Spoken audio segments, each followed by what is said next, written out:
నమస్కారం. ప్రస్తుతం మనతో పాటు శ్రీరూప్ నుంచి senior surgeon and cosmetologist doctor Rajasekhar గారు ఉన్నారు. వారితో మాట్లాడదాం. డాక్టర్ గారు నమస్తే అండి. నమస్తే. Long time. Yes. చాలా రోజులైంది. బట్ శ్రీరూప్ మాత్రం ఎక్కడైనా వినపడుతూనే ఉంది. అండ్ మీరు మరీ ముఖ్యంగా అంటే చాలా మంది డౌట్స్ అడుగుతూనే ఉన్నారు. పర్టికులర్ గా పిగ్మెంటేషన్ గురించి ఈ మధ్య నేను గమనించిన దాంట్లో లాట్స్ ఆఫ్ క్వశ్చన్స్ అని చెప్పుకోవచ్చు. అంటే ఎందుకు ఈ పిగ్మెంటేషన్ గురించి ఇన్ని వస్తున్నాయి అని చూస్తుంటే ఫుడ్ అంటారు కొంతమంది, లేదు మన లైఫ్ స్టైలే అంటారు కొంతమంది, లేదు ఇంకా ఎక్స్ట్రా ఏదో వీళ్ళు యూజ్ చేస్తున్నారు అందుకే ఇలా అంటున్నారు. అసలు పిగ్మెంటేషన్ అనేది ఎందుకు వస్తుంది, దేని వల్ల అనేది ఫస్ట్ రీజన్స్ మాట్లాడుకుందాం. చాలా ఇంపార్టెంట్. చాలా మందికి చాలా విషయాలు డౌట్స్ ఉంటాయి. పిగ్మెంటేషన్లో చాలా రకాలు ఉంటాయి. ఇప్పుడు ఫర్ ఎగ్జాంపుల్ మంగు ఉంది, మెలాస్మా అంటాం.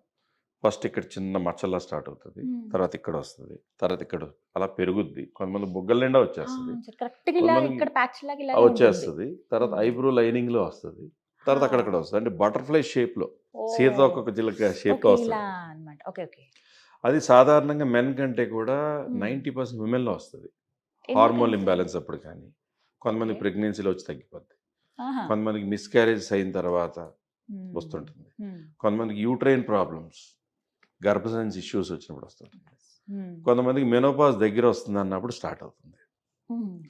సో ఆ మెలాస్మా వచ్చిన తర్వాత వాళ్ళు ఇంతవరకు వాళ్ళ ఫేస్ని చూసుకుని ఎంతో ఆనందంగా ఉన్నవాళ్ళు బయటికి వెళ్ళకపోవడం, బయటికి ఫంక్షన్లో వెళ్ళకపోవడం, బాగా ఇన్ఫీరియర్గా ఫీల్ అవ్వడం, ఇలాంటివి జరుగుతుంటాయి. దానికి అసలు ట్రీట్మెంట్ ఉందా లేదా అనుకుంటారు.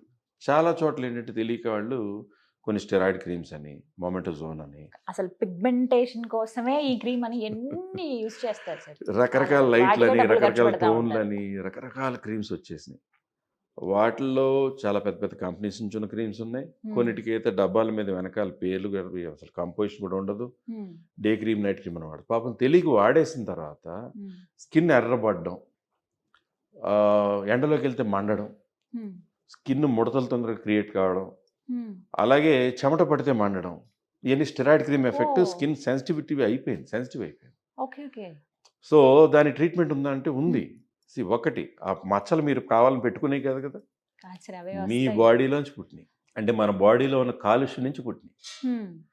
సో దానికి ట్రీట్మెంట్ ఏం చేయాలి? ఆ కాలుష్యాన్ని తగ్గిస్తూనే లోపల నుంచి పిగ్మెంటేషన్ పోవడానికి ఏం చేయాలనే స్పెషలైజ్ ట్రీట్మెంట్ రెగ్యులర్గా శ్రీరూప్లో చాలా రెగ్యులర్గా 100% రిజల్ట్స్ వస్తాయని నేను చెప్పలేను. కొంతమంది 100% పోయిన వాళ్ళు ఉన్నారు, కొంతమంది 80% పోయిన వాళ్ళు ఉన్నారు, కొంతమంది 70% పోయి ఎక్కడో కొంచెం మిగిలిపోయిన వాళ్ళు ఉన్నారు. అంటే పోతుంది, గ్యారంటీగా పోతుంది.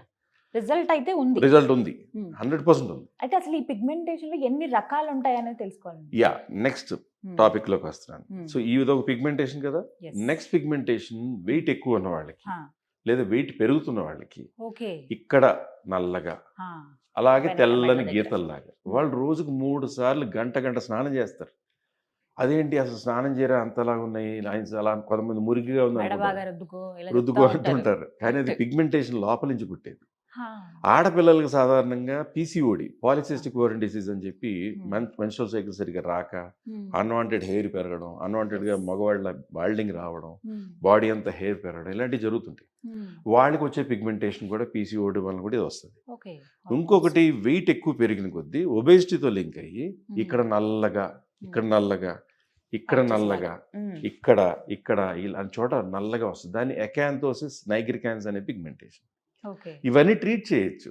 కానీ వెయిట్ గెయిన్ వల్ల వచ్చింది అనుకోండి, వాళ్ళు మంచి ఎక్సర్సైజ్ చేసి, అంటే డైటింగ్ చేయాలని అవసరం లేదు, న్యూట్రిషన్ బాగా తీసుకుంటూ ఆరోగ్యంగా ఉంటేనే మంచి ఎక్సర్సైజ్ చేసి ఎక్సెస్ ఫ్యాట్ని బర్న్ చేసేయాలి. సో అది తగ్గుతున్నప్పుడు ఆ పిగ్మెంటేషన్ తగ్గిపోద్ది. వెయిట్ తో పాటు వస్తే కనుక తగ్గిపోద్ది. అసలు డాక్టర్ దగ్గరికి వెళ్ళకల్లా, ఫాస్ట్గా పోవాలంటేనే ట్రీట్మెంట్ చేయించుకోవాలి. నెంబర్ 2. నెంబర్ 3 ఇంకోటి ఏంటంటే, షుగర్ రాకముందు ఇన్సులిన్ రెసిస్టెన్స్ అనే ఒక వార్నింగ్ కి కొంచెం ఇక్కడ నలుపు, ఇక్కడ నలుపు వస్తుంది. That's an indication. అంటే వీళ్ళు డయాబెటిక్ అవ్వచ్చు, లేదా ఆల్రెడీ డయాబెటిక్. సో మనకి ఇన్ని రకాల పిగ్మెంటేషన్స్. అలా కాకుండా వైట్నింగ్ క్రీమ్స్ అని తెలియక ఏ మెడికల్ షాప్కి వెళ్ళి ఒక వైట్నింగ్ క్రీమ్ ఇవ్వంటే 300 కదా 400 కదా అని ఒక క్రీమ్ కొనేసి అది వాడిన తర్వాత ఫస్ట్ వారం 10 రోజులు అబ్బా ఏం క్రీమ్ దొరికిందిరా, భలే అద్భుతమైన క్రీమ్ దొరికింది, వాళ్ళ ఫ్రెండ్స్కి ఫ్యామిలీకి మొత్తం అందరికి షేర్ చేస్తారు, లేదా సీక్రెట్గా దాచిపెట్టి చెప్పరు. సో ఆ క్రీమ్ వాడిన ఒక 2 వీక్స్కో 3 వీక్స్కో ఎండకు వెళ్ళారనుకోండి బాగా మంటగా అనిపించి ఎర్రగా అవుతుంది. అంటే ఓన్ గా చేసుకున్నది కాదు కదా సార్, ఇప్పుడు మెడికల్ షాప్ లోనే కదా దొరుకుతుంది, కానీ దాని నుంచి ఎందుకు నెగటివ్ రిజల్ట్స్ వస్తున్నాయి? If there is a problem treat చేయడానికి అది ఎలా వాడాలి, ఎన్ని రోజులు వాడికి మానేయాలి, ఓకే. అది వాడుతున్నప్పుడు ఏ జాగ్రత్త పడాలి. చాలా మందికి తెలియక పాపం క్రీమ్ తీసుకుంటారు. ఎండకు వెళ్తే సన్ స్క్రీన్ వాడాలి, అది ఎక్కువ రోజులు వాడకూడదు. అంటే microns of layers of skin ప్రతిరోజు తెలియకుండా పీల్ అయిపోవడం వలన షైనింగ్, వాళ్ళు చూస్తే ఇక్కడి నుంచి ఇదంతా ఒక రంగు ఉంటారు, ఆ క్రీమ్ వాడిన ఏరియా మాత్రం ఒకలా తెల్లగా అయినట్టు. సో అలా కొన్ని వెరీ పవర్ఫుల్ పీల్స్ ఉంటాయి. నేను పేర్లు చెప్పదలుచుకోలేదు, కానీ ఇంపోర్టెడ్ పీల్స్, చాలా పెద్ద పెద్ద పీల్స్, ఒక్కో పీల్కి 40,000 50,000 ఛార్జ్ చేస్తుంటారు. వాళ్ళ దగ్గర అయిపోయిన తర్వాత నాకు పంపించి ఇలా ఎందుకు అయిందంటారు, నన్ను అడుగుతుంటారు. సో అలాంటి పీల్స్ లాగా ఈ క్రీమ్స్లో కూడా అంత పవర్ఫుల్ ఇంగ్రీడియంట్స్. సో మనకున్న ప్రాబ్లం బట్టి మనకి ఎంత అవసరమో అంతవరకు వాడుకోవాల్సినటువంటి క్రీమ్స్ కాకుండా, వాళ్ళకి అవి దాని గురించి తెలియక, దాని గురించి అవగాహన లేక, మెడికల్ షాప్లో ఉన్నవాడు మెడిసిన్స్ అమ్మాలి, వాడు డాక్టర్లు ఇచ్చేయకూడదు. వాడు ఈ క్రీమ్ తీసుకోండి ఇది వాడేయండి అంటాడు. దాంట్లో కొన్ని రకాల స్టెరాయిడ్స్, హైడ్రోక్వినాన్, బెటనవేట్, మెమెటజోన్, గ్లైకోలిక్ యాసిడ్ అన్నిట్లో ఉంటుంది, కానీ దాంట్లో పర్సంటేజ్ ఎక్కువ ఉండేటప్పటికి ప్రాబ్లం సొల్యూషన్ వాడాల్సింది వైట్నింగ్ వాడి అది ఎర్రబడిపోయి స్కిన్ సన్నబడి నవ్వుతుంటే తొందరగా ముడతలు రావడం, అలాగే మొటాలు అనేవి లేని వాళ్ళకి మొటాలు వచ్చేసేసి ఎండకు వెళ్తే కందిపోయినట్టు అయిపోతారు. ఆ కందిపోయిన రెడ్నెస్ నుంచి నల్ల మచ్చలు స్టార్ట్ అవుతాయి. ఆ నల్ల మచ్చలు ఎలా అయిపోద్ది అంటే ఫేస్ అంతా ఒకలాంటి డార్క్ స్పాట్స్లో అయిపోయి ఎన్ని సంవత్సరాలైనా పోవు. ఏదేదో ట్రై చేస్తుంటారు. అలాంటి వాటిని కూడా శ్రీరూప్లో చాలా సక్సెస్ఫుల్గా ట్రీట్ చేస్తారు. అంటే we should catch the point, దాన్ని ఎట్లా లైటింగ్ చేయాలి. సో అసలు ట్రీట్మెంట్స్ ఎలా ఉంటాయో వీటి గురించి మాట్లాడాలి. ట్రీట్మెంట్స్లో మంగు ఉందనుకోండి, మంగుకి చాలా మంది లేజర్ అని కెమికల్ పీల్స్ అని చేస్తారు. ఒక కామన్ లాజిక్, చాలా మంది కెమికల్ పీల్స్ లేజర్ చేంజ్ ఉంటారు. ఇప్పుడు ఇలా 3 లెవెల్స్ కింద ఉందనుకుందాం, ఓకే, ఎపిడర్మిస్, డర్మిస్, హైపోడర్మిస్, అలా రకరకాలుగా లేయర్స్ ఉన్నాయనుకుందాం. సో ఆ మెయిన్గా పైన ఉన్న ప్రాబ్లం అనుకోండి, మీరు పవర్ఫుల్ క్రీమ్స్ వాడినా, ఒక కెమికల్ పీల్ చేసినా, ఒక లేజర్తో బర్న్ చేసినా అది పోవచ్చు. మీకు లోపల నుంచి వచ్చి బ్రౌనిష్ బ్లాక్గా స్కిన్ వెనక్కి మసకగా కనబడేది మెలాస్మా. దానికి రీచ్ అయ్యి దాన్ని పిగ్మెంట్ లైటన్ చేస్తూనే లోపల నుంచి యాంటీ ఆక్సిడెంట్స్ లాంటివి, ప్రిజమాస్ బ్యూటీ, కొలాజిన్ లాంటివి, అలాగా గ్లూటథియోన్తో ఉన్న సప్లిమెంట్స్ లాంటివి, వైటమిన్ సి లాంటివి, అలా రకరకాలు ఉంటాయి. వాటిని ఎలా యాడ్ చేయాలో అలా యాడ్ చేస్తే గ్యారంటీగా పోద్ది. ఇప్పుడు ఇన్సులిన్ రెసిస్టెన్స్ అనుకున్నాం, అప్పుడు మనం ఫస్ట్ HbA1c చెక్ చేసి వాళ్ళ షుగర్స్ ఎలా ఉన్నాయో చూసి వాళ్ళకి అది కంట్రోల్ చేయడానికి డైట్లో చిన్న మార్పులు చేసి, డెఫినెట్లీ డాక్టర్స్ సజెస్ట్ చేసేది, ఇంకెవరు సజెస్ట్ చేస్తారు.